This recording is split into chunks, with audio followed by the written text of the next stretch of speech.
뭐 이런 거 이해하시면 되게 좋습니다. 그래서 역사로 누구 딱 나오면은 몇 세기, 그러면 그 시대 때 우리나라 역사는 뭐 어떻게 돼? 이거 생각할 수 있으면은 성경을 이해하는데 적지 않은 도움을 받습니다. 지리는 여기 존경하신 분이 계시기 때문에 넘어가도록 하고요. 그리고 나머지 이제 고고학입니다. 그래서 이 네 가지가 우리 성경을 이해하는데 적지 않은 도움을 줍니다.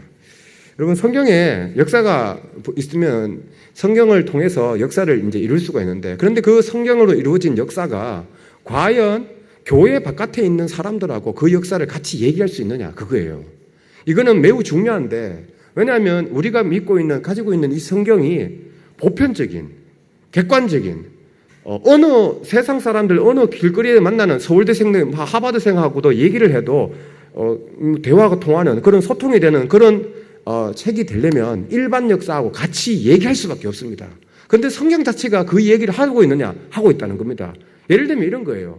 성경에 이스라엘 사람들만 기록된 게 아니라 주변에서는 고대 근동의 많은 왕들, 예를 들면 여기 나와 있는 것처럼 바로, 이집트 바로 중에 왕들 5명의 이름이 언급되어 있습니다. 바로는 그냥 왕이란 뜻이죠. 큰 집이란 뜻인데 그 이름이 언급된 게 있습니다. 그리고 아수르 왕도, 바벨론 왕도, 그리고 모압 왕도, 두루 왕도 그렇게 언급이 된다. 이들은 전부 다 그들의 역사책에 언급되어 있는 사람들입니다. 그러니까 그쪽에 있는 역사하고 우리 성경을 가지고 있는 역사하고 이렇게 끼워 맞추면은 만일에 그쪽에 있는 역사하고 우리 역사하고 성경에 있는 역사하고 이렇게 끼워 맞춰서 맞지 않는다 그러면은 얘기할 수 없습니다. 그렇겠죠? 여기에 지금 소개되어 있는 사람들이 그 역사책에 나와 있는데 성경에 나와 있는 역사하고 끼워 맞추면 맞을까요? 안 맞을까요? 맞지요. 맞으니까 우리가 얘기할 수 있겠죠. 그렇죠? 그런데 뭐 시작부터 시작해가지고 저기 페르시아 왕, 여기 지금 페르시아는 소개를 안 했지만 페르시아 왕까지 이렇게 해서 보면은 시대가 다 이렇게 맞아 떨어지게 됩니다. 나머지는요, 그러면 나머지는 성경이 얘기 안 합니다. 나머지는 우리가 채워야 돼요. 그래서 성경의 역사는 일반 역사하고 같이 맞물려서 가고 있고 그렇게 저는 생각해야 된다, 그렇게 생각합니다. 그래서 이스라엘의 백성과 관련돼 가지고 백성을 통한 역사를 통한 하나님께서 이스라엘 백성이 어떻게 행하셨는지를 기록한 것이 성경인데, 이스라엘 역사를 재건할 때 성경 하나만 가지고 역사를 재건하면 사실 한계가 있습니다. 왜냐하면 성경은 어차피 선택된 사람들의 선택된 이야기를 기록하고 있으니까. 이집트 어떤 일이 났는지 관심 없습니다. 성경은 하나님의 백성에게 관심 있잖아요. 그렇죠?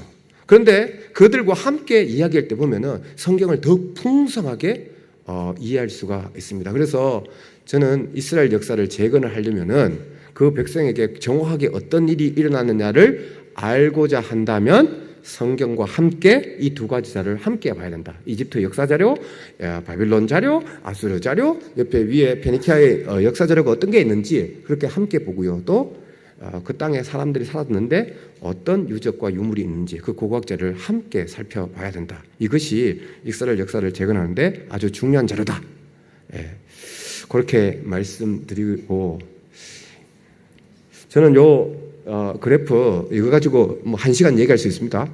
1시간 얘기할 수 있는데 이 중에 제일 중요한 부분이 어디냐? 여기서 제일 중요한 부분이 어딜까요? 성경에도 나와 있고 역사 자료에도 나와 있고 고고학으로도 발견되는 것, 가장 중심에 있는 저 부분입니다. 그런 게 있을까요? 없을까요? 있지요. 있습니다. 그래서 저는 한 7개 찾았습니다. 뭐 더 있을 수 있습니다. 그런데 일부러 7개 했어요. 뭐 이유는 있죠. 그래서 지금 여기 보시다시피 여기 이런 사건들이 성경에도 역사 자료에도, 성경 바깥에 있는 역사 자료에도, 객관적인 역사 자료에도 나와 있고 고고학적으로도 땅을 파보면은 그것들이 발견되는 겁니다. 언제부터 시작했느냐? 이스라엘 백성이 가나안 땅에 정착하는 그 시기부터 이제 시작하게 되는데, 그게 뭐 시사학 오므리부터 시작해서 바벨론 포로에서 나오는 그런 것입니다. 그런데 고고학적으로 뭐 이렇게 살펴봤었을 때 고고학은 뭐냐? 옛 것을 고찰하는 학문입니다. 그러니까 옛날 것을 생각하는 학문인데, 역사학도 있잖아요. 역사학도 옛날 것을 생각하잖아요. 그렇죠? 그러면 구분점이 뭘까요? 구분점이 있다는 거죠. 역사학은 역사 사료, 즉 쓰여진 문서를 바탕으로 과거에 어떤 일이 일어났고 원인과 결과가 어땠고 흐름이 어떻고 이것을 연구하는 것이고, 고고학은 물질 문화, 이 머티리얼 컬처라고 하는 남겨진 물질 문화를 바탕으로 과거를 생각하는 것입니다. 이게 정의예요. 그러면 여기에 정의에 항상 약점이 있습니다. 사람의 정의에 사람의 약점이 있는 것처럼, 다점이 있는 것처럼 우리 고고학에도 이 정의에 약점이 있습니다. 뭐냐? 만일 옛날 사람들이 살았고 먹었고 활동했고 했는데 물질 문화가 전혀 남지 않았어요. 그러면 우리가 역사를 얘기할 수 있을까요? 얘기 못해요. 예를 들면 이런 겁니다. 베두인이 장막을 치고 열심히 살았어요. 거기에 몇 가족이 살고 애도 낳고 막 살았는데, 그리고 난 다음에 이 사람들이 잘 한 세대 두 세대 살다가 장막을 다 걷어가지고요, 자기네들 살던 거 살림 뭐 침대도 챙기고 이불도 챙기고 해가지고 다 챙겨가지고 떠났어. 그런데 떠난 자리를 봤는데 남는 게 하나도 없어요. 그러면 우리 역사를 얘기할 수 있을까요? 얘기 못해요. 이게 고고학에서 가장 취약점입니다. 요거 하나 인식하시기를 바랍니다. 그럼에도 불구하고 과거에 살았던 사람들이 뭔가를 남겼기 때문에, 집터도 남기고 궁궐터도 남기고 토기도 남기고 무기도 남기고 했기 때문에 그것 가지고 이제 성경과 함께 엮어서 함께 생각을 해보자, 뭐 이겁니다. 창세기 이해하는데 고고학이 어떤 도움을 되나? 데라가 가족을 데리고 갈대아 우르를 떠났대요. 그렇죠? 그러면 언제 떠났냐? 갈대아 우르가 어디 있냐? 그리고 그쪽에 있는 도시의 모습이 어땠냐? 그거 어떻게 합니까, 여러분? 성경 말고 뭐 압니까? 갈대아 우르가 어디 있어요? 뭐 지도를 잘 배우셔가지고 어디 있는지는 아셨잖아요. 그런데 그 지도는 어떻게 나왔어요? 어떻게 나왔어요? 조사하고 연구해서 발굴해서 그렇게 해서 거기가 우르다, 거기가 갈대아의 우르다라고 확인이 되었기 때문에 그렇게 얘기할 수 있는 겁니다. 그러면 어떤 모습이었냐? 뭐 왼쪽에 보이는 이런 지도가 나오는데, 그때 당시에 뭐 아브라함이 아버지하고 같이 가족들하고 같이 떠날 시기에 그때 과연 저 갈대아 우르에서 세겜까지, 가나안 땅까지 올 수 있었냐? 저 먼 길을, 거의 1000km 가까운 길을 어떻게 가족들 데리고 그냥 올 수 있냐? 그건 네가 어떻게 하냐? 그런 거죠. 어떤 상황이었길래 그렇게 떠날 수 있었냐? 그거죠. 그런데 오른쪽에 보시다시피 저런 역사 자료나 고고학 자료를 토판을 읽어보니까 어땠냐? 그때 당시에 이미 사람들이 라르사에서부터 시작해가지고 강을 유프라테스강 건너가지고 어디까지 가느냐? 저기 에마르라는 시대까지 그 도시까지 걷는 그런 기록들이 남아있다는 겁니다. 언제? 족장시대 때. 그러니까 아브라함이 자기 아버지하고 가족들하고 갈 수 있었을까요? 없었을까요? 당연히 갈 수 있었죠. 그러니까 성경에는 데라 가족만 얘기하고 있지만 사실 그 시대로 돌아가게 되면 적지 않은 사람들이, 상인도 가족들도 저 메소포타미아에 있는 지역에서 저기 그 유프라테스강 상류 지역까지 사람들이 이동했다는 것은 충분히 얘기할 수 있고, 또 메소포타미아에 있는 사람들이 가나안 땅에 있는 사람들하고 상인들도 왔다 갔다 하고 서신도 왔다 갔다 하고 뭐 그렇게 했다는 기록을 알 수가 있습니다. 그래서 이 아브라함이 이동 경로한 것을 갖다가 저렇게 유추할 수 있는데, 왜냐하면 그때 당시에 사람들이 주로 갔던 곳이 우르에서 바벨론까지, 바벨론에서 마리까지, 마리에서 하란까지, 하란에서 다시 내려오는 건데, 이 지도에서 좀 이상한 거 있지 않습니까? 뭡니까? 가보면은 마리에서 바로 다뚜볼에서 해가지고 세겜으로 직접 갈 수 있잖아요, 그렇죠? 그런데 그렇게 가지 않고 저 위에 하란까지 올라갔다가 하란에서 내려온 거예요. 그거 성경에서는 하란으로 가가지고 하란에서 이제 데라가 죽었다, 그래서 다시 그곳에서 부르심을 받고 세겜으로 내려왔다 그러는데 좀 이상하지 않습니까? 왜 저렇게 북쪽까지 올라갔느냐, 그런 것이죠. 그래서 이런 것은 이제 연구가 필요하죠. 뭐냐? 우르를 발굴해 보니까 그거에 뭐가 있느냐? 지구라트도 있고 신전도 있고, 어떤 신전이냐? 월신, 달신이 있더라. 그러면 우르는 어떤 달신을 섬기는 도시였다. 하란은 파보니까 그곳에도 하란이 어떤 신을 섬겼겠어요? 달신을 섬기고 달신을 섬기는 신전이 있고, 그러니까 아마도 우르에서 하란으로 간 것은 아주 달신에 관련된 그 밀접한 관계가 있다. 그렇게 생각을 할 수 있는 것이죠. 그러고서 그곳을 다시 떠나가지고 이제 결국은 세겜으로 오게 됩니다. 그러니까 아브라함이 이동한 이런 배경은 족장시대 때 그때 당시에 이동하는 그런 일반적인 일이었다. 그렇게 얘기할 수 있습니다. 그러면 우르는 어떤 도시였냐? 우르 이런 모습이 있습니다. 그런데 한 가지 생각해야겠습니다. 뭐냐? 여기 뭐 텔 무카야라라고 적어 있지만 저것이 성경의 우르라는 것을 네가 어떻게 하냐? 그거죠. 예. 제가 어떻게 합니까?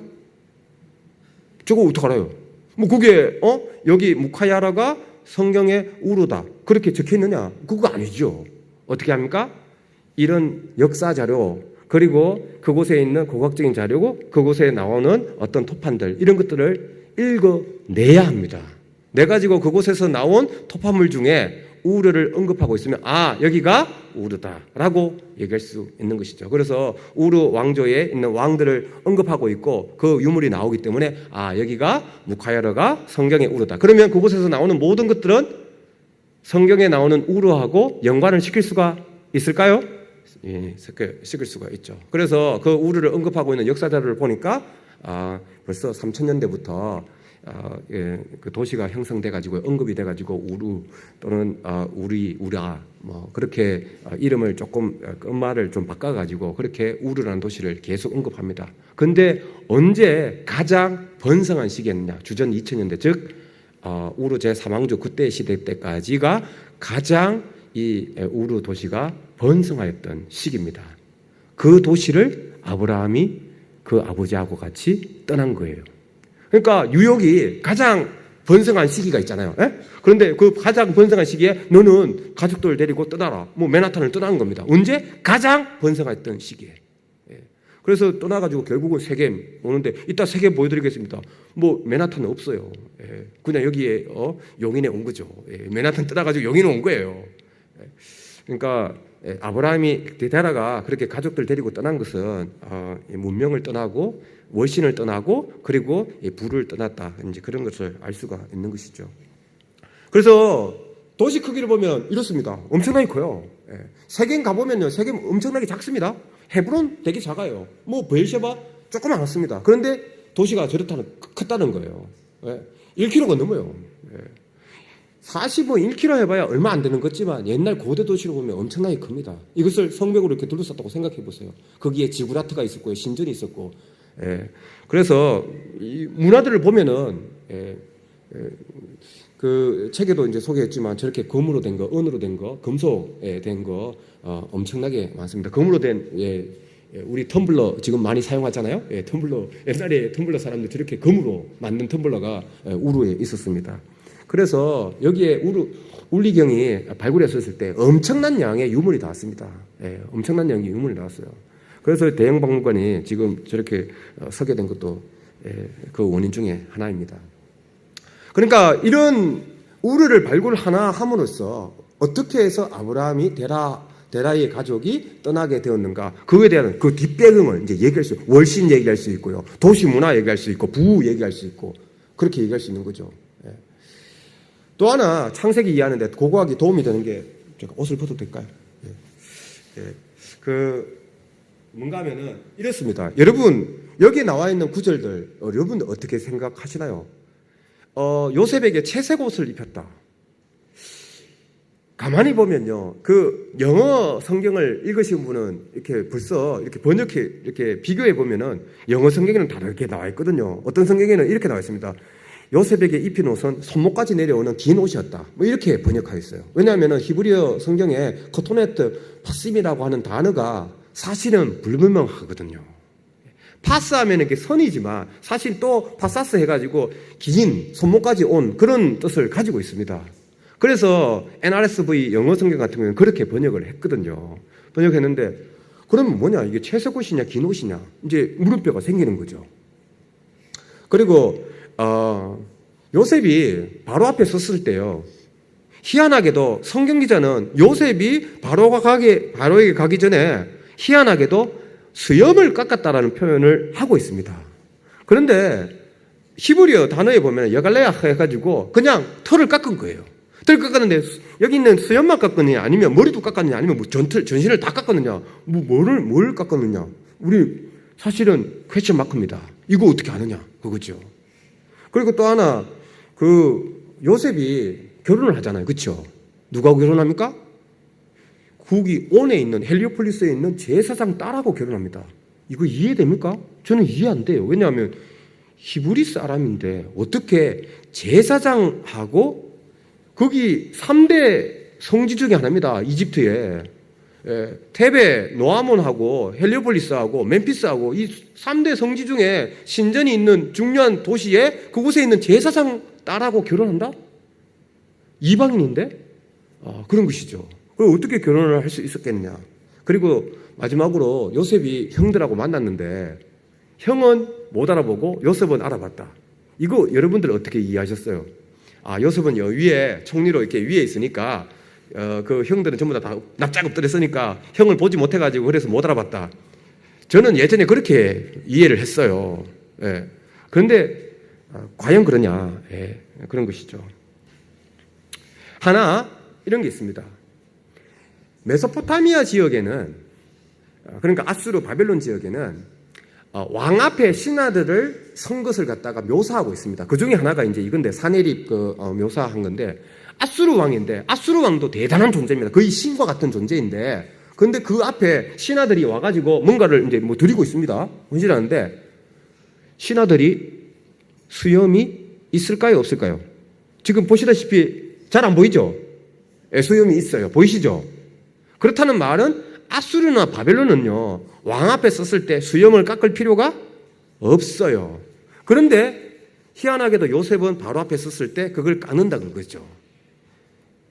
그래서 이집트에 있는 자료들을 찾아보는 거죠. 고각적으로 벽화에 보는 거예요. 가나안 사람들이 저쪽에 히타이트에 있는 사람들이 뭐 센족 사람들이 어디 이집트 사람들에게 갑니다. 가가지고 이집트 사람하고 같이 섞여가지고 뭐 활동도 하고 종로도 하고 하는데 그때 기록되어 있는 남아 있는 그 증거들 중에 몇 가지를 본 겁니다. 왼쪽에 있는 거 베니아산 이 그림은 벌써 소개를 하셔가지고 아시죠? 예. 그래서 요거에 대해서는 뭐 조금 이따 얘기하더라고. 오른쪽에 보면은 잘 안 보이시죠? 잘 안 보이시는데 뭐 그림이 있습니다. 그림이 있는데 왼쪽에 여러분 오른쪽 편에 하얀 옷 입은 사람이 있는데 부부예요. 남자 여자 부부인데 그 부부 앞에서 누군가가 하프를 튀고 있습니다. 연주하고 있어요. 연주하고 있는데 머리가 뭐냐? 대머리예요. 누구냐? 제사장이에요. 밑에 것도 부부인데 앞에서 뭐하냐? 헌주하고 있습니다. 이렇게 뭔가를 쓰고 있는데 그 사람도 제사장인데 뭐 하고 있느냐? 이 사람도 머리를 다 밀었어요. 그래서 여러분 머미 영화에 보면은 아나스나무 그 여인을 이제는 그 바로 있잖아요. 예? 그 사람이 머리 다 민 채로 나오죠. 그렇죠? 이유는 뭐냐? 이집트 기록을 다 뒤져보니까요 이렇습니다. 제사장들은 신전에 들어갈 때 이집트 신전에 들어갈 때 정결해야 된다라는 거예요. 정결하기 위해서는 이집트 사람들은 어떻게 생각했느냐? 어떻게 했을까요? 털을 다 밀었어요. 이게 왜 중요하냐? 그 바로는 이집트에서 다르게 여겨집니다. 아수르도 신과 같은 존재지만 아수르 왕 자체가 신으로 여기지는 않았습니다. 그런데 이집트는 바로가 왕이자 사실 호루스 신이었습니다. 그러니까 지금 바로 앞에 나간다는 것은 뭐예요?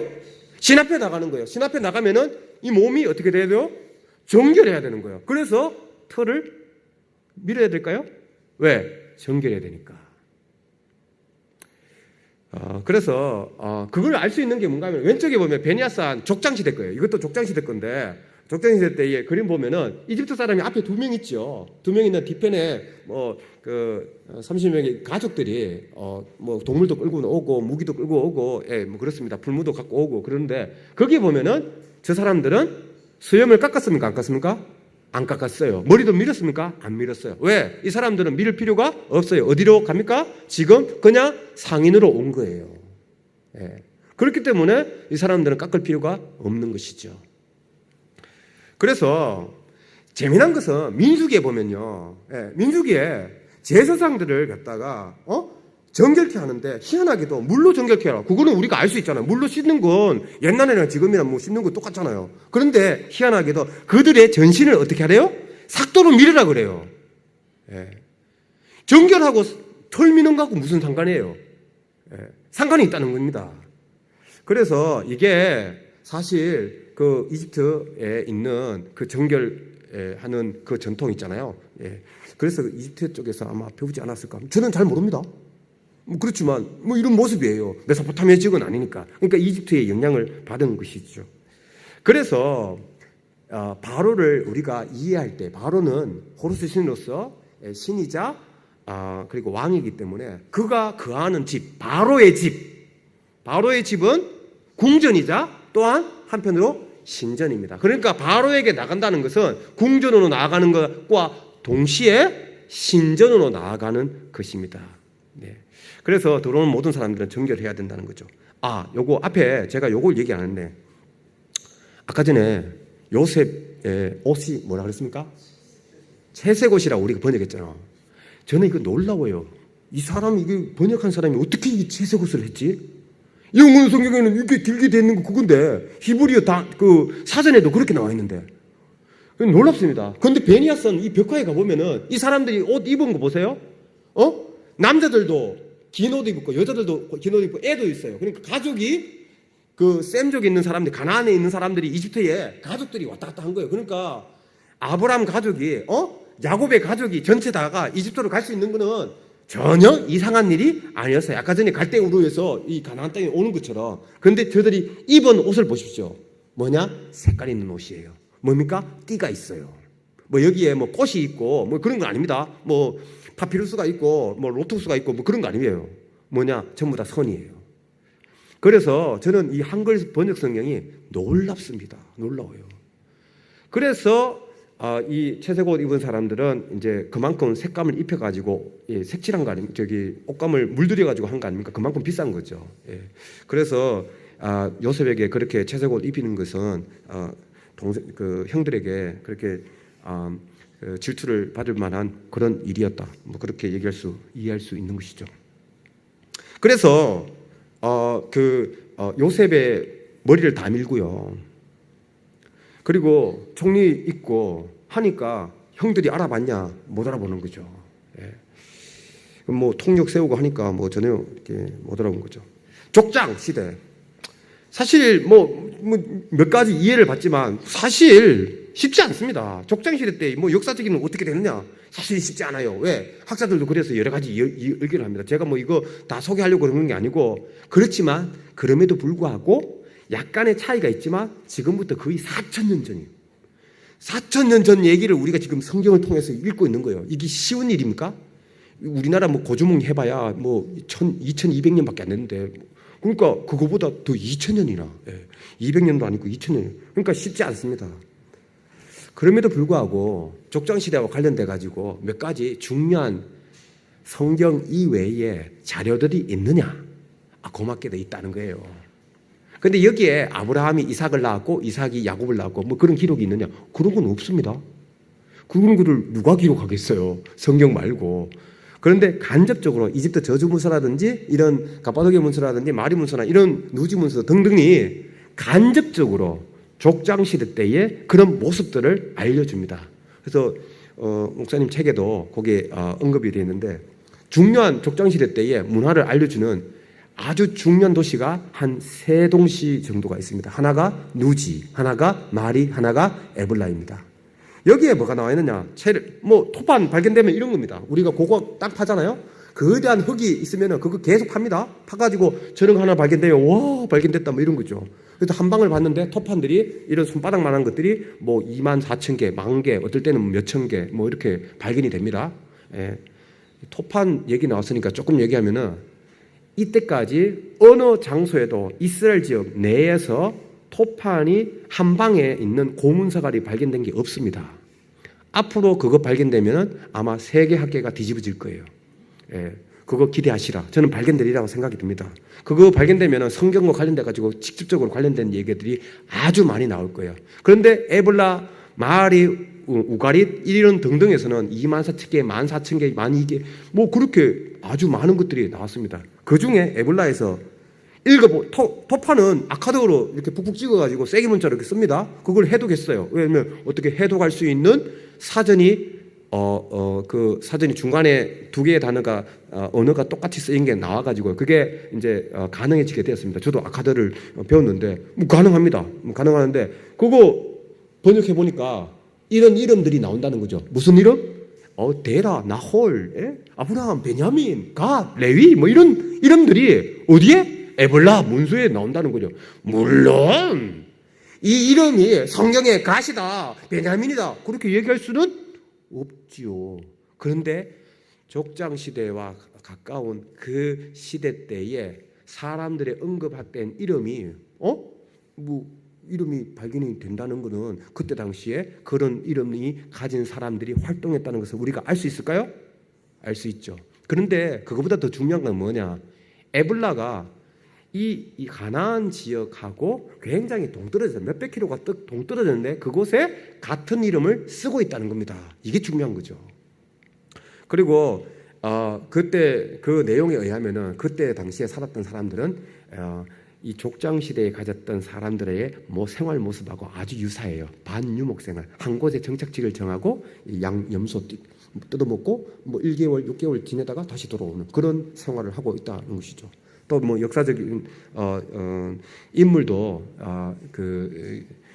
나오는데 예를 들면 아리옥 뭐 이런 디달 창세기 14장 이따가 이제 보게 될 텐데 그런 이름들이 발견되고 또 하나 성경에 딱 한 번 딱 기록되는 사병 집에서 길리운 자 훈련되고 길리운 자 있잖아요. 그런 이름이 어디서 나오느냐? 이 다낭 문서나 저주 문서에서 이집트 문서에서 발견이 됩니다. 그러니까 그 얘기를 누가 쓰고 있어요?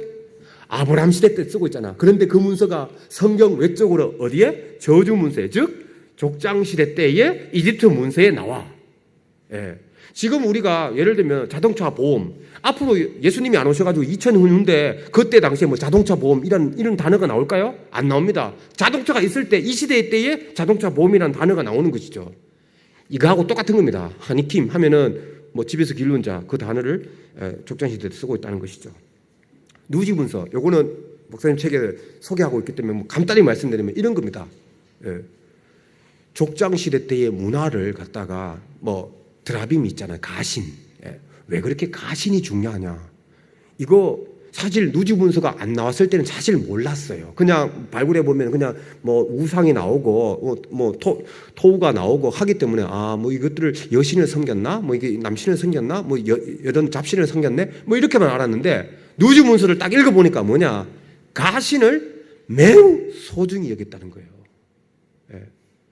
아들이 태어나면은 사위가 갖고 있다가 그 가신을 갖다가 같이 아들한테 넘긴다. 그만큼 그 집안에서는 가신이 중요했다는 겁니다. 왜 그렇게 라헬이 가신 이 드라빔을 갖다가 가지고 가려고 했는가? 숨기면서까지 아버지를 숨기면서까지 속이면서까지 그렇게 했느냐? 그만큼 중요했다는 것이죠. 결혼시키는 거, 딸 결혼시키면 여정 하나 붙이는 거, 빌하, 소알 그 얘기가 나오는 거고요. 그 다음에 상속권을 너 장자권을 나한테 팔아라. 그거 있잖아요. 그거 이해되십니까? 사실 이해될 거 아닙니다. 우리 문화하고 안 맞잖아요. 그런데 그때 당시 누지 문서에 보니까 장자권을 사고 팔아요. 양 주고 팝니다. 양 몇 마리 줄 테니까 너 장자권 팔아. 그래? 네, 사고 팔고 한다는 거죠. 그래서 그걸 갖다가 또 에스가 그 문화를 갖다가 그대로 해가지고 그러니까 여기 직접적으로 에스가 장자권을 상속권을 갖다가 야곱에게다 팔았다. 그런 문서는 없죠. 없습니다. 그럼에도 불구하고 이런 문서들을 보면은 그때 당시에 창세기에 나와 있는 족장 시대의 문화가 이해가 된다는 것이죠. 이집트 저주 문서 이거 할 얘기 참 많은데요. 뭔가 있는가 하면은 저는 중요한 게 한 두 가지가 있다고 생각합니다. 뭔가 하면은 이렇습니다. 이 저주 문서는 뭔가 하면은 이렇습니다. 우리 이렇게 인형에다가 이렇게 해가지고 이렇게 바늘로 찌르고 그런 거 있죠. 그런 건 아닙니다. 여기 사람들이 흙으로 만들어가지고 이렇게 찌르고 그런 거 아니에요. 꾹 누르면 사람들 아프고 그런 건 아닌데 뭔가 하면은 사람 모양 또는 대접에다가 글을 씁니다. 무슨 글을 쓰느냐? 이집트에 있었던 서기관이 저 가나안 땅에 있는 사람들 도시를 이름을 쓰고 통치자 이름을 씁니다. 그리고 난 다음에 너희들이 우리 말 안 들으면 저주 받는다. 그리고는 이거를 깨는 거예요. 보십시오. 머리 나가고 팔 나가고 뭐 다리 나가고 깼잖아요. 그렇죠? 예. 이게 저주, 그래서 이른바 저주 문서예요. 이게 왜 중요하냐? 이집트 족장 시대 때 당시에 이집트 사람인데 가나안의 도시가 어떤 도시가 있는지, 그리고 그들의 통치자가 누구인지 그것을 속속들이 알고 있었다는 거예요. 그렇다는 말은 아브라함, 이삭, 야곱이 가나안 땅에 있을 때에 이집트 사람들은 이미 가나안의 통치자가 누구고 거기 지금 어떻게 사정이 돌아가는지를 다 알고 있었다는 겁니다. 이게 저주문서가 두 개의 그룹이 나누는데, 베를린 그룹, 뭐 브뤼셀 그룹 이렇게 나누는데 이게 차이가 있습니다. 이 100여 개의 그 통치자 이름을 기록하고 있는데, 이 조금 더 일찍한 12왕조 시대 때의 저주문서에는 한 도시의 통치자가 2명 또는 3명입니다. 그런데 그 다음 후대 약간 한 100년 이후에 있는 그 문서에 의하면은 통치자가 한 도시에 몇 명? 1명밖에 없어요. 그러니까 정치가 변화가 된 거예요. 이게 왜 중요하냐? 저는 이렇게 생각합니다. 여러분, 여호수아서에 보면 또 창세기에도 보면 일부 나오지만 한 도시에 통치하는 사람이 몇 명이에요? 1명이잖아요. 그렇죠? 그 사람을 뭐라고 부릅니까? 왕으로 부릅니다. 이거 좀 이상하지 않습니까? 왕은 수도에 있어가지고 왕은 1명, 주변에 있는 사람들 전부 다 나의 신하 뭐 이렇게 해야 되지, 맞지 않습니까? 그런데 성경에 그것을 기록하고 있습니다. 도시에 있는 통치자를 뭐로? 왕으로. 그게 뭐 세겜 있는 하몰, 예? 하는 뭐 이렇게 얘기하면서 그거 얘기를 하고 있고요. 하몰 얘기하고 있고, 그 다음에 세겜 얘기하고 있고, 그 다음에 요서에 보면은 여리고 왕, 헤브론 왕, 예루살렘 왕 이런 얘기들을 쭉 하고 있습니다. 그게 역사적으로 알려진 게 언제부터냐? 적어도 족장 시대부터 여호수아 시대까지 계속 이어졌다는 것이 이집트 문서를 통해서 알 수가 있습니다. 그래서 성경이 그냥 적혀 있는 게 아닙니다. 예. 후대에 만일에 뭐 왕국 시대 때 누군가가 뭐 기록을 했다 그러면은 도시에 왕이 있다 그러면 이건 반역자예요. 반역이다. 그렇지 않습니까? 왕은 예루살렘에 밖에 없죠. 사마리아에 밖에 없죠. 그런데 어떻게 여리고에 왕이 있을 수 있어? 그런데 그때 당시에는 왕이 있었다는 것을 기록하고 있는 겁니다. 예. 그래서 오래된 전성을 보여주고 있는 거고요. 그게 하나가 있고, 두 번째는 뭐냐? 두 번째 이 브뤼셀 그룹에서 도시 목록 마지막 편에 무엇을 언급하고 있는가 하면 라이시를 언급하고 있습니까? 언급하고 있는데, 라이시가 어딜까요? 이스라엘에 있는 도시? 단의 옛 이름. 그러니까 족장시대 이 저주문서에 의하면 족장시대 때의 가나안의 도시 이름을 얘기하는데 단이라고 하지 않고 뭐라고 합니까? 라이스, 옛날 도시, 가나안 도시의 이름을 지금 기록하고 있잖아요. 그렇죠? 그래서 그곳을 나중에 단 지파가 가가지고 고치고, 그리고 난 다음에 점령하고 그곳을 단이라고 하고, 그래서 단에서부터 브에르시바까지 그것을 성경이 또 얘기하고 있습니다. 옛 이름은 라이스였다. 그것을 이제 이집트 저주문서가 얘기하고 있습니다. 그래서 이 저주문서를 보면요, 뭐 베시안, 아스글론, 뭐 하솔, 뭐 이런 이름들이 막 나옵니다.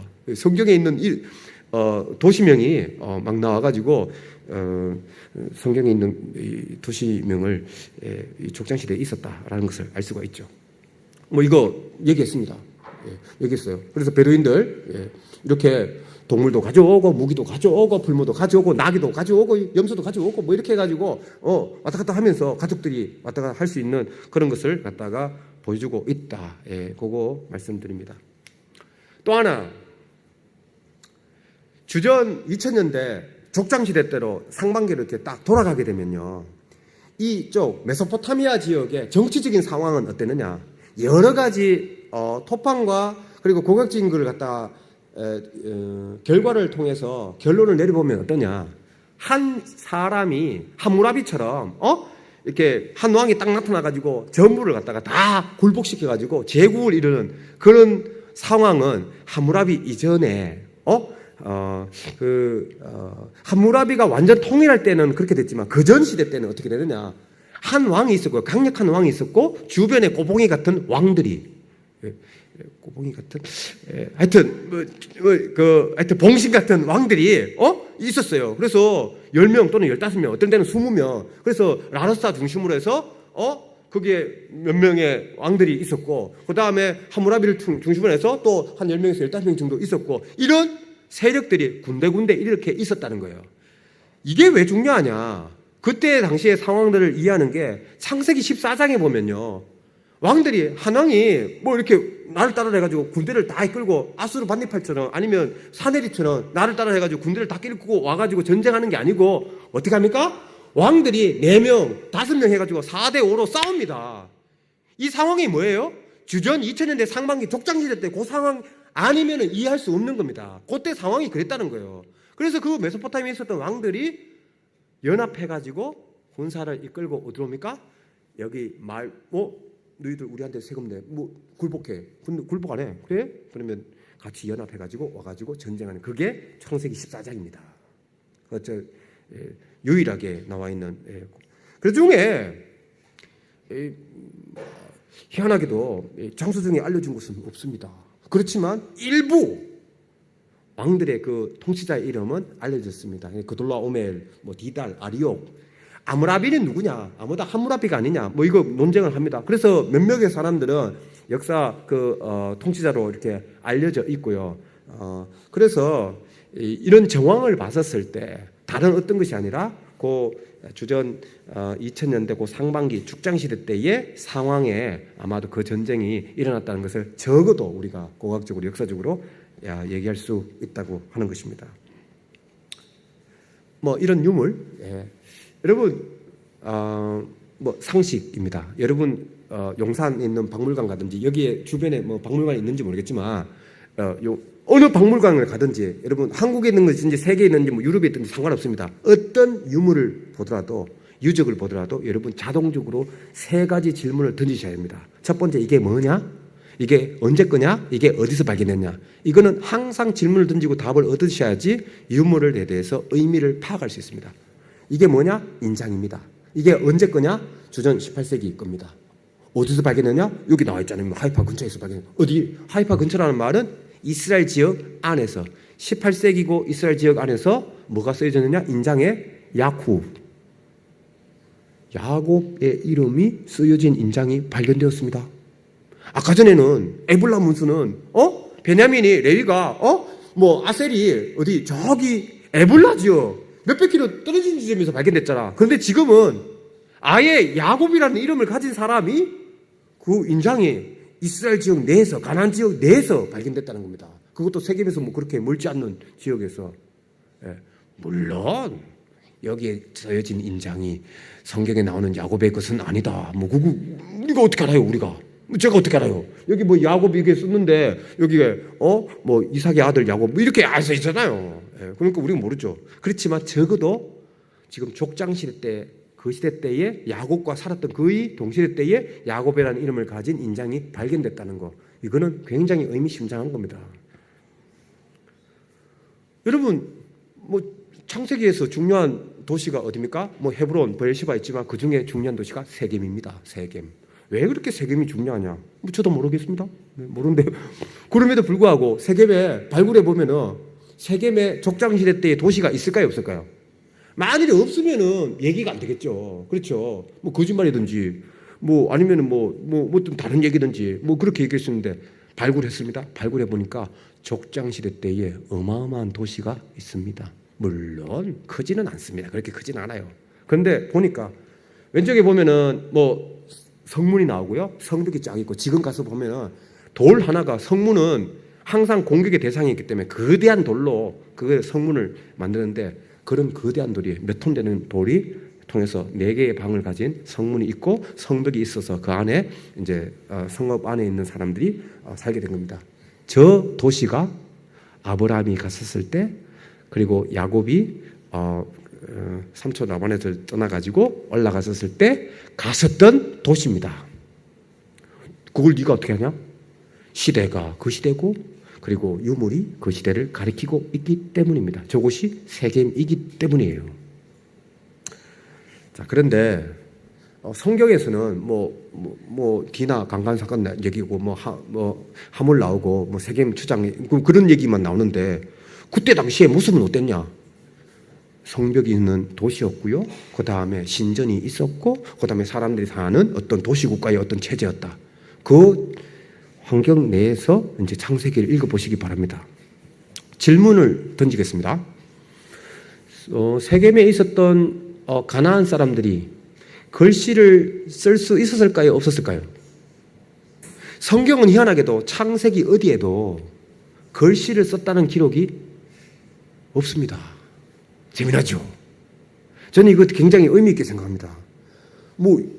아브라함이 이삭 보고, 야, 너 하나님이 우리한테 뭐 이렇게 했는데, 좀 적어라. 그런 기록 없어요. 야곱이 요셉한테 적어라. 요셉이 이렇게 기록을 남겼다. 그런 기록 없습니다. 없어요. 희한하게도.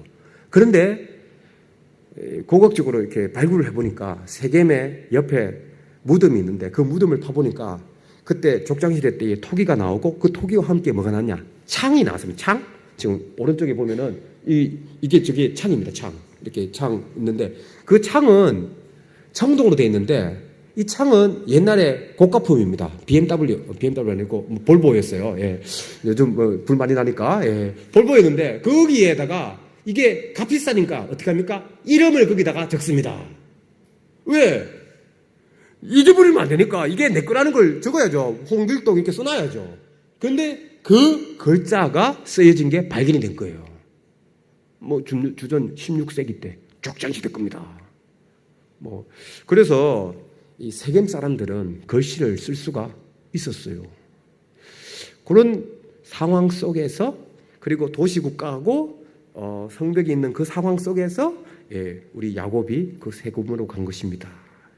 그런 상황으로서 이제 읽으면은 좀 도움이 되겠죠. 요셉 힉소스 시대 이걸 그냥 넘어가도록 하겠습니다.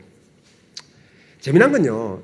제가 연구한 거 아닙니다. 제가 연구하는 거 K의 키친이라고 키친 부엌 학자께서 그 키친이라는 그 영국인 학자이신데 그분께서 이런 연구를 했습니다.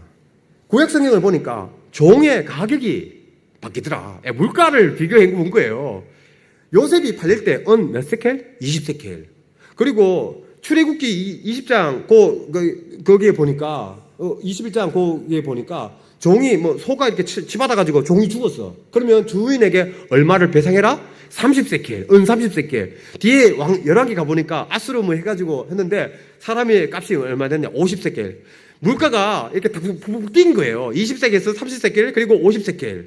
그런데 가만히 보니까 요셉이 팔렸을 때 그 족장시대 때에 다른 문헌을 보니까 가격이 어떻게 되냐? 함무라비 법전을 보니까 함무라비는 우리 족장시대 때 그때에 있었던 왕이잖아요, 그렇죠? 아까 전에 함무라비였는데 그때에 그 조항에 보니까 종의 가격이 얼마일까요? 20세켈이에요.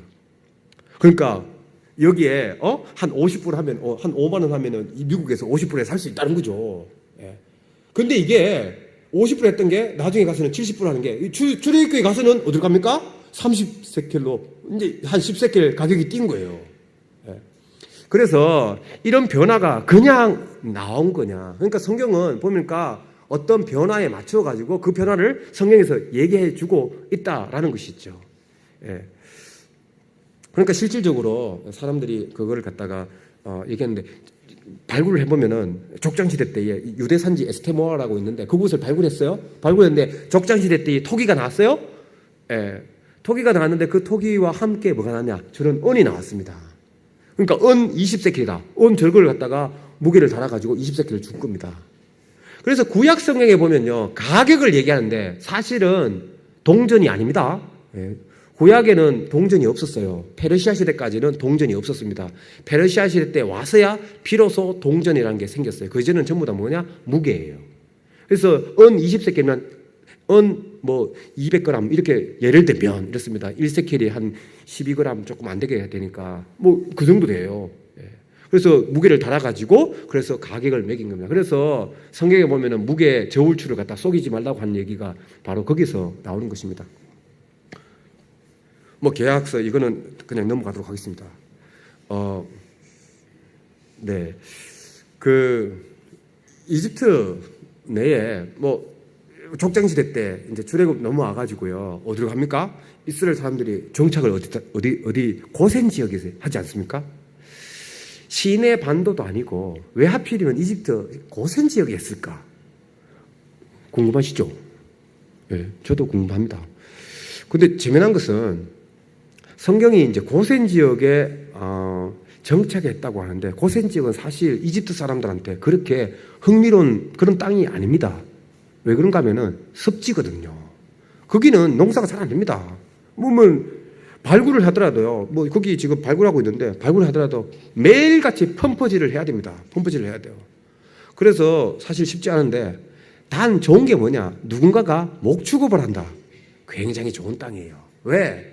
물이 날강이 계속 흐르고 있잖아요. 물이 있지? 그리고 습지지 하니까 여기에 풀이 엄청나게 많습니다. 그러니까 양 목축업 하는 사람한테 너무 좋은 거예요. 그래서 바로한테 가가지고 너 뭐 하면 사니? 그러니까 컴퓨터 산업이 아니고 저 목축업합니다. 그래? 그러면 그쪽에 제일 좋은 땅을 할게. 뭐 해가지고 고센 땅을 주는 거죠. 그런데 이집트 사람들의 입장에서 보면은 사실은 뭐 줘도 안 줘도 그만인 그런 땅이에요. 예. 물론 중간중간에 중요한 도시들은 있습니다. 그래서 사실 고센 땅에 이제 정착하게 되는데 재미난 것은 이제 그곳에 중요 도시들을 이렇게 신전도 건축하고 하는데 힉소스 시대 때 우리 15왕조부터 17왕조 아마도 그 요셉 시대 때 그 시대 때에 이 힉소스의 중심 지역은 뭐냐? 바로 이 고센 지역, 이 델타 지역입니다. 그곳에 발굴하면은 뭐냐? 그때 당시에 유물이 막 나옵니다. 인장이 나오고 뭐 건물이 나오고 신전이 나오고 그렇습니다. 그런데 그 시대 때 델타 지역을 이렇게 발굴해 보면은 힉소스 시대 때에 그리고 이스라엘 백성이 이제 고센 지역에 와가지고 정착했을 그 당시 시대 때 이 델타 지역이 사실 그 전에도 그 이후에도 부흥하지 못하는 그런 시기인데 그곳에 많은 유적과 유물이 발견됩니다. 그러니까 이스라엘 백성들이 여기 와가지고 정착을 했다는 것이 알려지고 된 것이죠. 그럼에도 불구하고 족장 시대 이 창세기는요 사실은 재건하기가 쉽지 않습니다. 왜냐하면은 아브라함 아들 이삭의 아들 야곱 이거 직접적으로 알려주는 게 있습니까? 뭐 이삭이 아버지 데라와 함께 가족이 갈대우르에서 하란을 떠나서 세금으로 왔다 이런 기록은 없어요. 역사 기록에. 그래서 전부 다 간접적인 기록밖에 없습니다. 그래서 왜 그러냐? 저는 이렇습니다. 족장 이야기는 어떤 이야기입니까? 가족 얘기예요. 지금부터 4,000년 전에 여러분 가족 중에 가족이 뭐 저기 만주 땅에서 여기 이쪽 용인으로 이렇게 이사 왔다. 뭐 기록이 있습니까? 없어요. 누가 기록합니까? 그때 당시에는 중요한 기록이 무엇입니까? 왕 중심으로 이루어진 그런 뭐 큰 일들이 있죠. 누가 족장 일반 개인에게 관련돼 가지고 이야기합니까? 그러면 뒤집어서 얘기하면 창세기와 관련된 내용은 전체적인 그 흐름, 전체적인 어떤 역사적인 그런 환경들을 조사해 보면서 그 시대의 상황을 갖다가 이해할 수 있다. 그런데 그 모든 상황을 봤었을 때 이 창세기에 나오는 것은 주전 2000년대 그 상반기 때의 상황하고 아주 잘 맞아떨어진다. 이제 지금 요게 이 고고학적으로 역사적으로 알려진 사실입니다. 그럼에도 불구하고 이스라엘 백성들이 고센 지역에 지냈습니다. 지냈는데 그곳에서 살았습니다. 400년, 430년 동안 살았습니다. 그곳에 뭔가를 남겨야겠죠. 그렇죠? 그리고 역사자료도 많이 남겨야겠죠. 그렇죠? 그런데 역사자료에 없습니다. 왜 그러냐? 저의 설명이 아니라 트리니티 신학교에 있는 우리 제임스 호프마이어 지금도 발굴하고 있는 아주 유명한 신학자이신데 이분이 델타 지역의 아주 특징적인 것을 말씀합니다. 뭐냐? 여기는 습지이기 때문에 옛날 사람들이요. 통치자들이 누군가가 종이했는데 종이 뭔가 쿠데타를 일으켜가지고요. 그렇게 해서 만일에 출애굽을 했어. 근데 그것을 자랑스럽게 오벨리스크 같은데 이 신전 벽화에다가 서기관 이리 와. 우리 신이 있는데 그 신의 이름을 갖다가 이기고 그리고 그들이 믿는 신이 이겨가지고 그래서 이 출애굽을 했다. 이것을 기록해. 그런 기록을 신전에다가 상형 문자로 이렇게 남길까요? 남기지 않습니다. 만일 그런 것이 남겨졌다면 거의 다 파피루스 아니면 양피지로 쓰여졌을 겁니다. 아마도 상형 문자가 아니라 히레아텍에서 필기체 문자로 기록했을 겁니다. 그런데 그런 기록이 델타 지역에서는 제로입니다. 발견되는 것이. 제가 왜 얘기를 하느냐? 아까 전에 제가 고고학의 정의에 대해서 말씀드렸죠. 뭡니까? 고고학은 물질 문화가 남아있지 않으면 얘기할 수 있습니까? 얘기 못해요. 여기에 한계입니다. 쿰란 문서 우리가 얘기하는데 쿰란 문서가 왜 중요해졌느냐? 거기는 남아있기 때문에 그런 거예요. 예루살렘에서 파피루스 남아있습니까? 없어요. 왜? 다 썩어지고 없어졌으니까. 똑같은 겁니다. 그때 당시에 파피루스가 없었느냐? 있었어요. 사람이 썼습니다. 요야김 시대 때에 예레미야가 그렇게 화투불로 이렇게 하면은 이렇게 일른 족족 이렇게 면도칼로 이렇게 찔러가지고 이렇게 화투불에 집어넣었다는 거 성경에서 기록하고 있지 않습니까? 분명히 있었어요. 그리고 불라 인장이 두루마리를 맨 그런 것도 발견되기 때문에 분명히 있었는데 다 썩고 썩어지고 없어진 거죠. 그래서 이 델타 지역에 신전도 있었고 하지만 그럼에도 불구하고 기록이나 그런 흔적물이 계속 펌퍼질을 하고 해야 되기 때문에 사실 고고학적으로 많이 연구가 이루어지지 않았습니다. 그래서 앞으로 그쪽 델타 지역 누군가가 계속 하면은 앞으로 점점 알려지는 사실이 더 많아질 거다 그렇게 생각이 듭니다. 이제 좀 골치 아픈 얘기를 하겠습니다. 뭐냐? 비돔 람셋 여기 했다고 하는데 비돔이 어디냐? 람셋이 어디냐? 그걸 네가 어떻게 하냐? 그런 거죠. 예. 여기에서 핑퐁 게임이 시작됩니다. 뭐냐? 한번 생각해 보세요. 어떤 사람이 비돔과 람셋의 국고성을 세웠어? 이스라엘 사람들이 그곳에 있다가 그렇게 출애굽했어. 그런데 어떤 유적지를 발굴했어. 그런데 그때 당시에 출애굽을 당시에 어떤 유적지가 하나도 발견 안 됐어. 그러면 사람들이 어떻게 결론을 내릴 수 있을까요? 이곳이 비돔이 아니라고 결론을 내리든지 아니면 성경에서 나와 있는 기록들은 그것이 잘못됐다. 비역사적이다. 거짓말이다. 신화다. 구라다. 이렇게 네이버에서 사람들이 얘기하는 것처럼 그렇게 얘기하는 거죠. 이게 학자들도 똑같이 그렇게 얘기했어요. 처음에 마스쿠타라는 책을 발굴했어요. 거기가 비돔이라고 생각했어. 발굴했어? 발굴했으니까 출애굽할 당시에 유적이 발견됐냐? 없어요. 주전 7세기 때까지 아무것도 없어. 그 이전은 것만 있고. 그래서 사람들이 어떻게 했냐? 그러면 그렇지. 성경은 구라다. 이렇게 얘기한 거죠.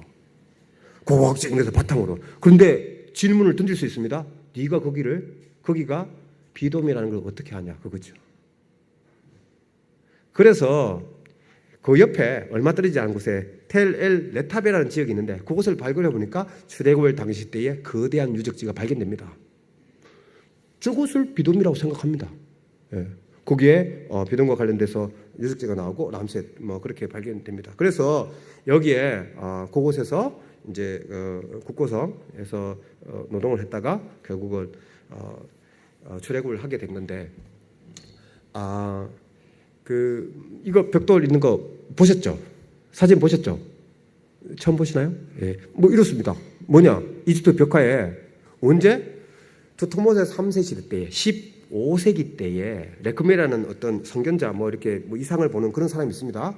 그 사람이 레크메라는 사람이 죽고 난 다음에 무덤에다가 완장되는데 그 벽화를 쭉 그려놨는데 어떤 벽화였나? 지금 여러분이 보시는 이런 벽화가 있습니다. 뭐냐?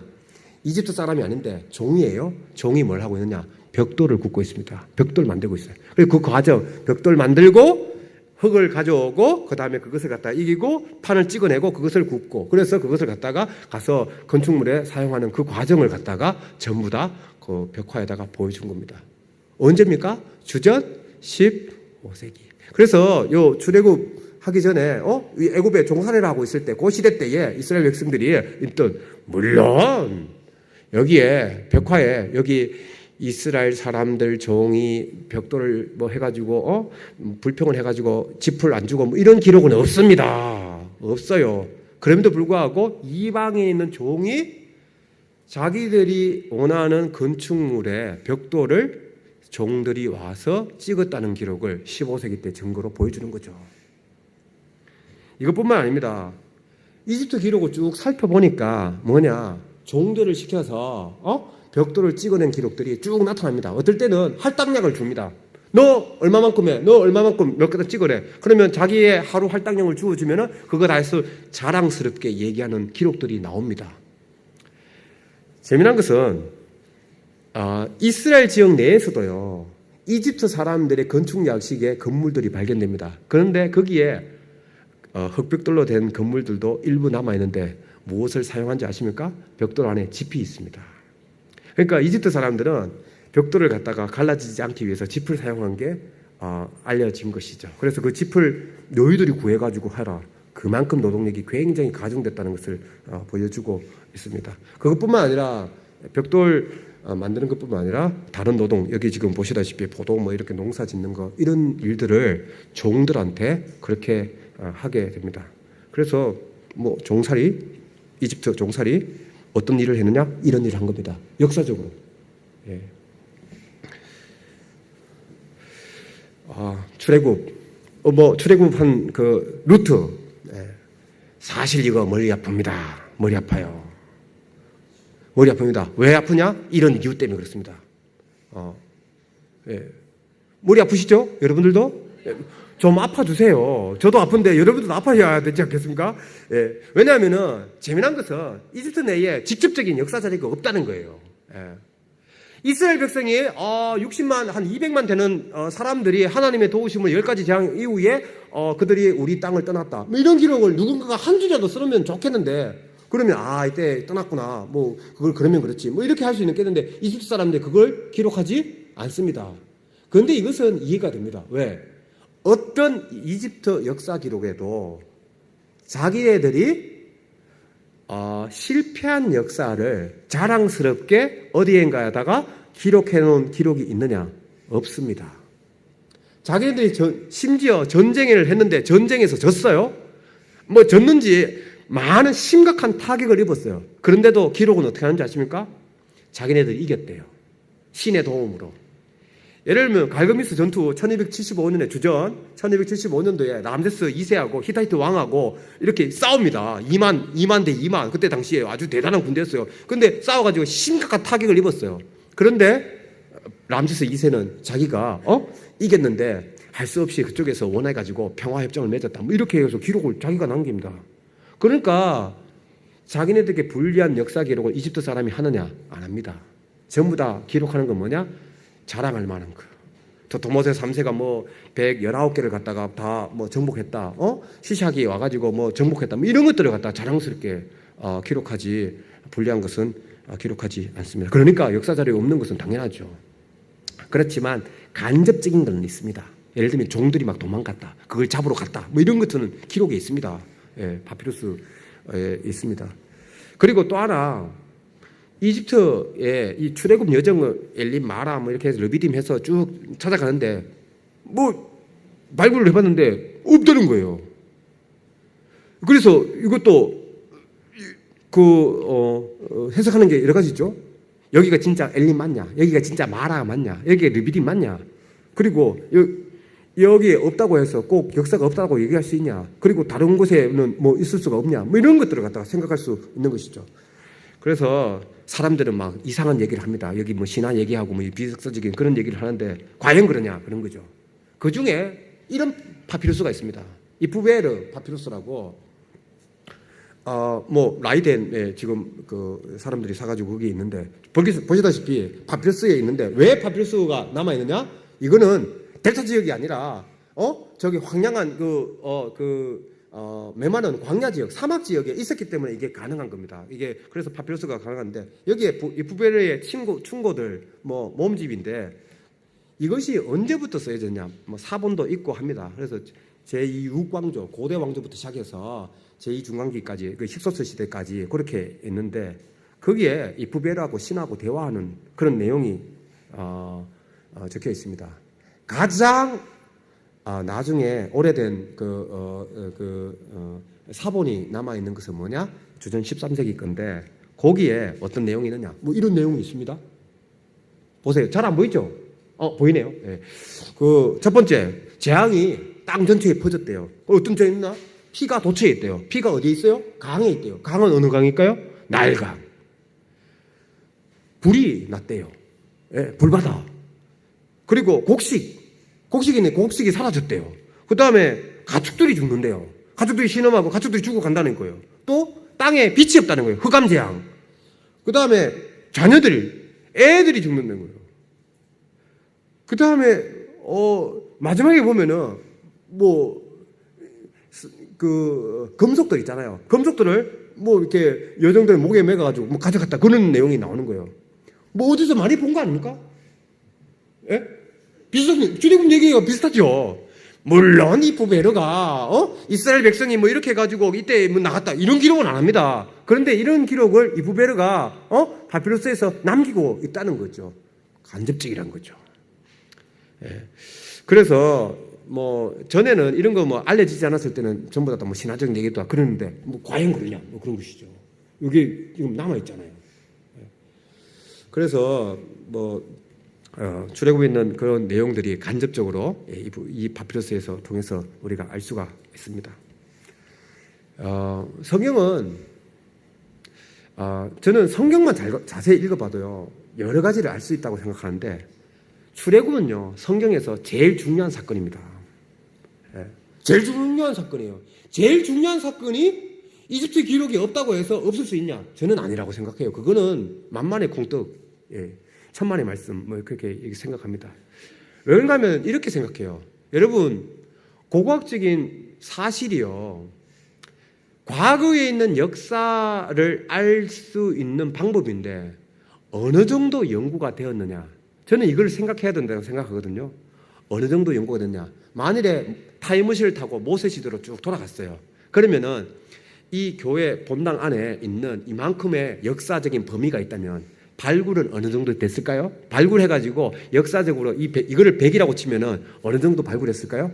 여기 요만큼 한 겁니다. 여기 요만큼 한 거예요. 이거 보고 이 전체를 역사를 얘기할 수 있습니까? 역사 못해요. 예.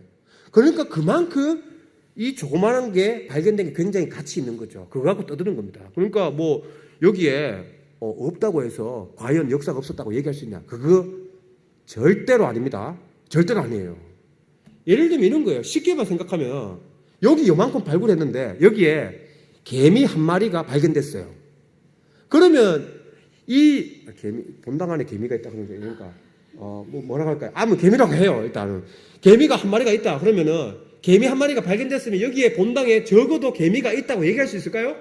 얘기할 수 있죠. 그런데 여기를 했는데 여기에 개미가 발굴해 보니까 없다라고 하는 명제가 참이 될 수 있습니까? 참이 될 수 없습니다. 어느 때 참이 돼요? 이 전체 다를 없다고 할 때는 이 전체 다를 발굴했었을 때 찾아보고 난 다음에 얘기하는 게 그게 참이 될 수 있습니다. 예. 지금 사람들이 떠들고 있는 성경이 구다다고 얘기하고 있는 사람들의 그 이야기가 이런 거예요. 예. 그러니까 저는 그게 굉장히 비논리적이고 비학문적이고 비이성적이라고 생각합니다. 예. 조금 알고 난 다음에 떠드는 겁니다. 예, 그래서 옆에 있는 서울대생 있으면 그렇게 얘기하세요. 예. 그래서 성경에 보면은 이 출애굽에 관련된 것은 굉장히 율법서뿐만 아니라 예언서, 성문서 다 골고루 한 100여 번에 거쳐가지고 출애굽에 관한 전성이 다 있습니다. 그래서 이거를 갖다가 저의 얘기가 아니라 에밀 파켄하임이라는 학자가 얘기하기를 이거는 이스라엘의 뿌리 체험이다. 루트 익스피리언스다. 마치 미국 사람들이 메이플라워를 타고 청교도들이 와가지고 이스라엘 땅에 정착해가지고 그래서 우리가 그 후손이 된 것과 마찬가지다. 청교도들이 안 넘어왔습니까? 메이플라워 없었어요? 메이플라워 어디 있어요? 고고학적으로. 근데 지금 전부 다 사람들이 뭐라고 고백합니까? 우리는 메이플라워를 타고 종교의 자유를 타서 우리 타락은 우리 후손들이다. 우리 자유가 중요하다. 종교의 하나님을 섬기자. 이렇게 얘기하는 거죠. 예. 그거하고 저는 출애굽이 똑같다고 생각합니다. 예. 그리고 또 하나 출애굽은 뭡니까? 사실 출애굽은 그 이전에 종살이 한 거잖아요. 그걸 성경에서 다 얘기하고 있잖아요. 부끄러운 종살이인데 그걸 얘기하고 있으니까 이집트는 얘기 안 하더라도 자랑스럽게 자기네들은 얘기하더라도 성경은 그걸 갖다가 다 부끄러운 역사지만 얘기하고 있습니다.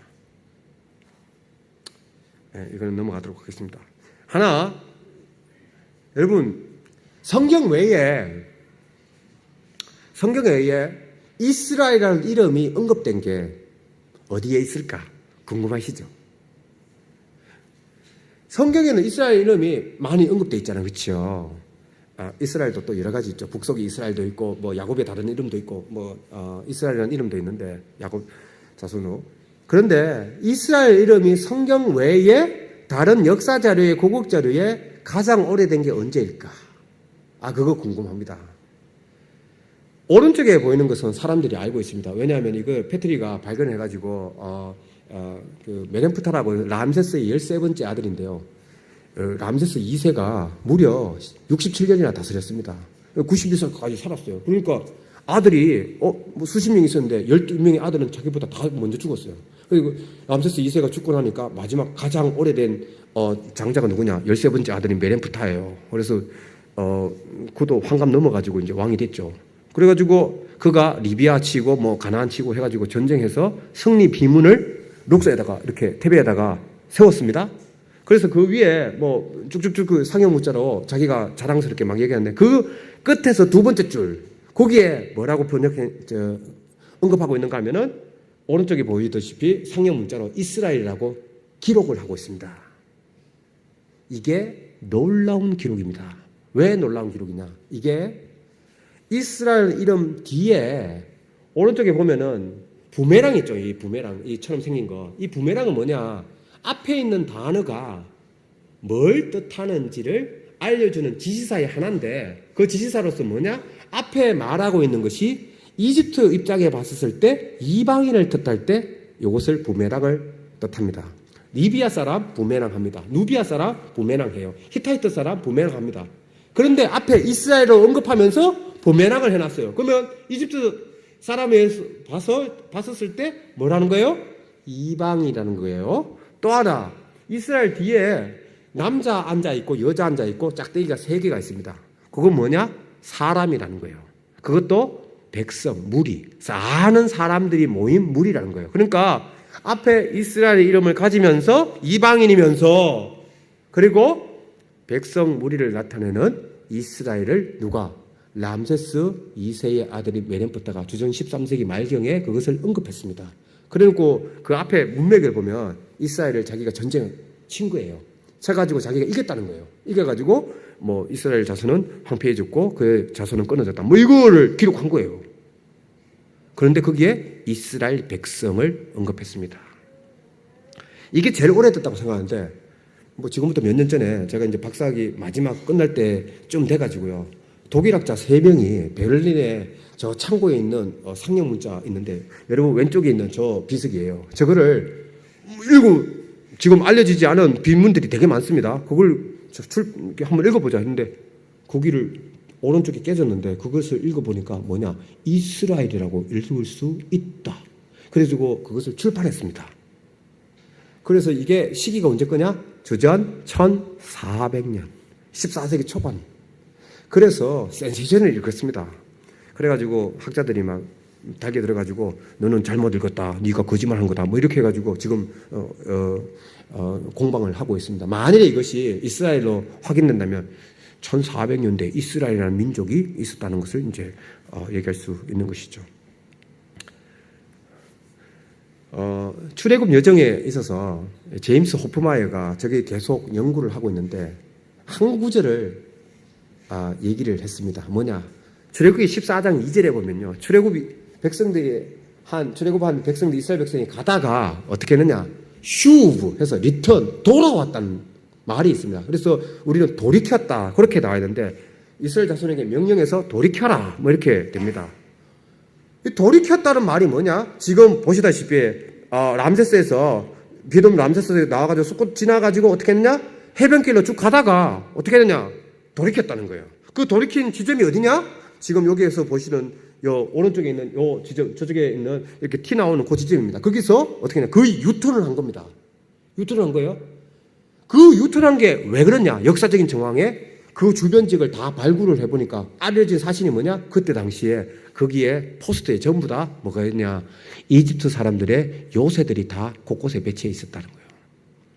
그래서 이스라엘 백성들이 그곳으로 해변길로 쭉 가지 않고 그곳에서 돌이켜서 결국 어떻게 갔냐? 남쪽으로 해서 시내반도로 해서 그렇게 해서 이제 40년 광야 생활을 해왔다. 그래서 이제 고고학적인 여기 지금 엘보르지 믹돌 뭐 등등에서 나온 고고학적인 결과물하고 이 구절하고 연관을 시켜가지고 그 상황 때문에 거기 앞에서 굽어서 아래쪽으로 내려와서 남쪽으로 이동했을 것이다. 그렇게 얘기합니다. 시내산의 위치 저 모릅니다. 몰라요. 그런데 제가 생각하는 시내산이 있습니다. 뭐냐? 저는 제벨 무사가 맞는 것 같아요. 여러 가지 정확을 봤었을 때, 뭐 이거 후보지발 하더라도 이렇게 많습니다. 이렇게 많아요. 예. 그런데 출애굽을 했던 그 루터 박사님 통해서 이렇게 다 들으셨겠지만 그 중에 뭐 중요한 거를 보면은 저는 남쪽으로 간 게 맞는 것 같아요. 왜냐하면은 바란 광야 지역은 사실 대규모 백성들이 갈 수 있는 그런 지역이 아닙니다. 황량한 지역이요. 물기가 없어요. 그런데 아래쪽, 이 시내반도 아래쪽은 그게 밑에 화강암이 있어가지고 물을 머금고 있습니다. 그래서 땅을 파면은 거기에 물이 나와요. 그래서 대부분의 수도원이 거기에 있습니다. 있어요. 그래서 사람들이 살 수 있는 그런 환경이 되는데, 옛날에 그 학자들이 그렇게 얘기하다가 지금은 다 버렸죠. 아무튼, 출애굽 여정은, 이런데, 그래서 위에 보면은 위로 지중해로 갔던 길, 그 다음에 중간에 나가는 길, 밑으로 내려가는 길, 그리고 저쪽에 사우디아라비아로 가는 길, 뭐 중요해서 4가지 길이 나옵니다. 그런데 이 추정지 가운데 공통점이 하나 있습니다. 뭐냐? 출발지하고 중간에 만나는 지점은 공통적으로 동일합니다. 뭐냐? 바로 이곳입니다. 어딜까요? 가데스 바네아입니다. 어느 사람들이 얘기하듯이 가데스 바네아는 그곳이다. 그렇게 얘기합니다. 그래서 저곳이 굉장히 중요해요. 그런데 저곳을 갖다가 가데스 바네아를 갖다가 당연히 사람들이 발굴했을까 안 했을까요? 물론 저곳이 가데스 바네아인지 네가 어떻게 하냐? 100% 얘기할 수 있는 건 아닙니다. 그런데 여러 가지 남아있는 자료들 그리고 고각적인 자료, 역사 자료 다 통틀으면 저곳이 가장 유력합니다. 가장 유력한데 저곳을 발굴했어요. 이스라엘 사람들이 살았던 그런 거주지도 유적도 나옵니다. 그런데 출애굽과 관련된 그 시대 때, 그거 이전 시대 때에는 MB1 시대 때, 그러니까 족장 시대 때에 유적을 있는데 출애굽 시대 때는 없다. 그런데 최근에 거기에 뭐가 나왔는가 하면 이런 토기가 최근에 출판됐어요. 뭐냐? 저게 미디안 토기입니다. 미디안 토기. 미디안 사람들의 토기인데 저런 모양의 장식입니다. 이게 색채를 입은 토기예요. 이스라엘 지역 안에서도 몇 군데서 발견됩니다. 저쪽에 홍해 지역에서도 발견되고 뭐 네기브 지역에서도 발견되는데 이게 출애굽할 당시 시대의 상황하고 그 연관을 시킬 수가 있습니다. 뭐 저의 얘기가 아니고 어떤 학자가 얘기를 했습니다. 그래서 저기 이스라엘 사람들이 살았던 유적지가 위에 있기 때문에 밑을 파기 위해서 더 파야 되거든요. 그래서 저는 저 유적지를 갖다가 드러내고 밑을 파면은 아마도 유적지가 나올 것이다. 그렇게 생각을 합니다. 왜냐하면 보시다시피 여기에 굉장히 푸르른 물이 있고요. 그리고 광야 지역 가운데 이곳에서 오랜 동안 정탐꾼도 보내고 그러면서 오랜 동안 유숙을 할 수 있는 그런 장소가 될 수 있기 때문에 분명히 유적지가 있을 것이다. 저는 그렇게 생각을 합니다. 그래서 지금 미디안 토기가 나왔다. 그러니까 이것은 그때 당시에 출애굽할 당시에 이스라엘 백성이 거주했었을 때 유물일 수 있다. 그렇게 생각을 합니다. 정확하게 9시인데 한 1분만 더 얘기하겠습니다. 괜찮겠습니까, 목사님? 예. 그 민수기 22장에서 24장에 보면은 발람 이야기가 나옵니다. 선견자 발람. 도대체 이게 뚱딴지같이 갔는데 뭐 발락이 불러가지고 야 저주해라. 그런데 뭐 못해 안 가. 뭐 이러다가 뭐 나귀 얘기가 막 나오고 말하는 얘기가 나오고 그러다가 뭐 제사 지내고 난 다음에 뭐 축복하고 왜 그러면 다른 곳에서 할게. 뭐 이 얘기가 아주 장황하게 나와 있습니다. 근데 재미난 것은 저주를 부탁했는데 축복을 했는데 재미난 것은 이 데이르 알라라는 이 숫꽃 추정지인데 이곳에서 발굴을 했습니다. 발굴했는데 뭐가 나느냐? 주전 8세기 때 거주지가 나왔어요. 거주지가 나오면서 보시다시피 벽에 석회로 이렇게 발랐는데 그 석회로 바른 벽에 빨간 줄로 테두리를 치고요. 거기다 칼럼을 치고 거기다가 글자를 써놨어요. 그런데 그 일부가 석회가 이렇게 호로록 무너진 거예요. 그래서 그것을 갖다가 비문을 통해서 이렇게 이렇게 사람들이 이렇게 적어놓고 그걸 갖다가 판독을 했습니다. 그 판독한 내용이 뭐냐? 여러분들이 나눠든 그 종이에요. 예. 거기에 누가 언급이 되어 있겠습니까? 예? 누가 언급이 되어 있어요? 발람이 언급되어 있는데 발람이 어떤 발람이냐? 예언자의 선견자인 환상을 보는 그런 발람을 정확하게 보올의 아들 발람의 언급이 3번 나와. 발람에 대한 언급이 3번이나 나와 있습니다. 그것도 요단 동편에서 주전 8세기 때. 그러니까 요단 동편에 이 보올의 아들 발람이 얼마나 유명했던 선견자인지 그 전통이 언제까지 주전 8세기까지 그 요단 동편에 남아있던 암몬 지역에. 예. 그래서 그때 당시에 그 발람의 그 선견자가 그만큼 유명했구나. 그래서 발락이 불렀구나. 불러서 그렇게 해서 저주를 하라고 그렇게 부탁을 했구나. 그런데 하나님은 그 발람을 통해 가지고 저주가 아닌 축복을 했구나. 그걸 갖다가 알 수가 있는 겁니다. 물론 거기 뭐 벽화에 이스라엘 백성을 저주하라 그랬는데 발락이 했는데 뭐 안 했다. 이런 글은 없습니다. 그걸 누가 쓰겠어요? 성경 말고. 그래서 이런 것을 성경과 함께 이런 자료들과 갖다가 함께 생각했었을 때 이제 그때 당시에 어떤 모습들을 갖다가 우리가 재구성할 수 있다. 감사합니다.